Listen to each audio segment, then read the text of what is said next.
Cześć, nazywam się Dominika Ludwińska i jestem współwłaścicielką sklepu z używanymi ubrankami dziecięcymi Twice Upon a Time. Chciałabym Wam dzisiaj opowiedzieć, co robić i czego nie robić, żeby Wasze ubrania służyły Wam przez długie lata. Przez nasze ręce w sklepie przewinęły się już, myślę, dziesiątki tysięcy ubranek i żeby móc dać im drugie życie, potrzebna jest odpowiednia pielęgnacja, odpowiednia i świadoma. I o tym chciałabym dzisiaj Wam powiedzieć. Tak naprawdę to jest bardzo proste. Musimy przestrzegać tylko kilku najważniejszych zasad.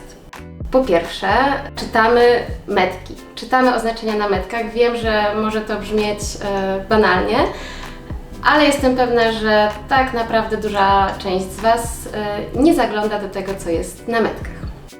Po drugie, musimy zaprzyjaźnić się z naszymi domowymi sprzętami, czyli musimy odpowiednio poznać naszą pralkę i suszarkę, jeżeli macie taką w domu. Te wszystkie trójkąciki, kwadraciki, kółeczka i motylki, które są na pralce, tak naprawdę mają swoje znaczenie i warto je poznać. Każdy program jest dostosowany do innego materiału. Utarło się, że suszarka bębnowa niszczy ubrania. Ja się z tym nie zgadzam. Jestem osobiście wielką fanką suszarki. Musimy tylko właśnie przestrzegać odpowiedniego użytkowania. Po trzecie, sortujemy ubrania. Białe, czarne, kolorowe, jasne, kolorowe, ciemne to jest minimum. I tak naprawdę tutaj nie da się przegiąć. Im bardziej posortujemy pranie, tym lepszy efekt uzyskamy.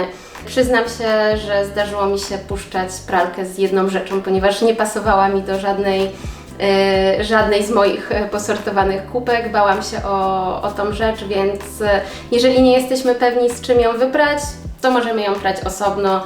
Wydaje mi się, że tak będzie lepiej. Kolejną ważną rzeczą jest dobranie detergentu do ubrania. Najważniejsze jest to, żeby mieć w szafce kilka różnych płynów. Oddzielny płyn potrzebujemy na pewno do prania rzeczy białych, czarnych i kolorowych. Dzięki temu nasze białe rzeczy będą śnieżno-białe, a czarne zachowają swój czarny kolor przez dłuższy czas. Zazwyczaj programy w pralce, nawet jeżeli używamy odpowiednich programów, to są ustawione domyślnie na dosyć wysoką temperaturę i wysoką ilość obrotów. Na przykład w mojej pralce standardowy program do prania bawełny jest ustawiony domyślnie na 40 stopni i 1400 obrotów. To jest bardzo dużo.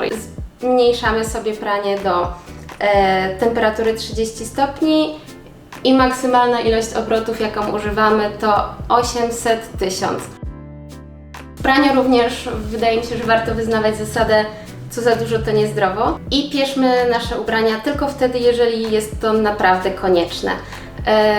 Swetry, bluzy, marynarki, spodnie tak naprawdę nie wymagają prania po każdym użyciu. Jeżeli czujemy, że nasze ubranie wymaga odświeżenia, warto jest cofnąć się trochę do metod naszych babci i wywiesić ubranie na świeże powietrze.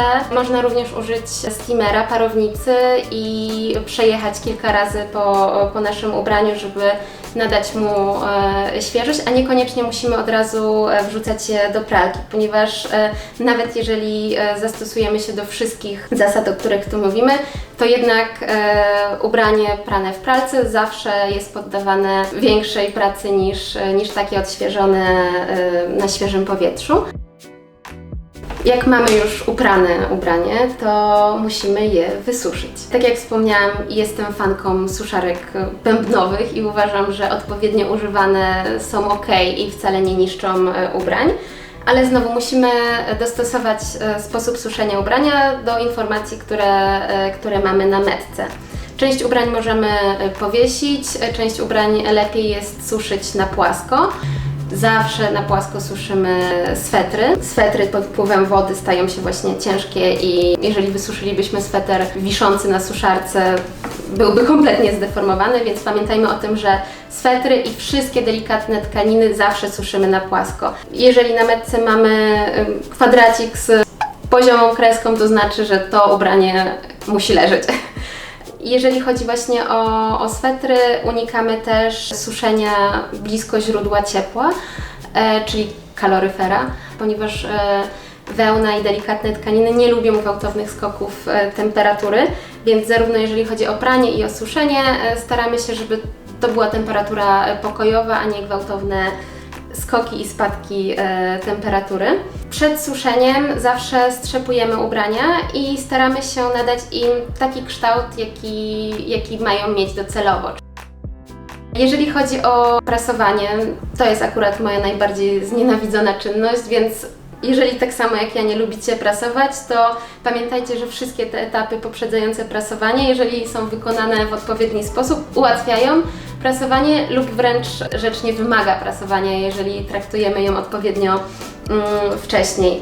Ale jeżeli już dana rzecz się pogniecie, to znowu odsyłam Was do metek na ubraniach. Tam znajdziecie informacje o tym, czy daną rzecz w ogóle można prasować.